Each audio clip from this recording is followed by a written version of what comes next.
Hello, এই জায়গায় দাঁড়া রয়েছি, এখানে দাঁড়া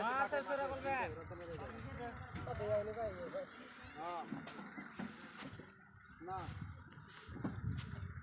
একটু দেরি হবে। তাহলে বলো, তাহলে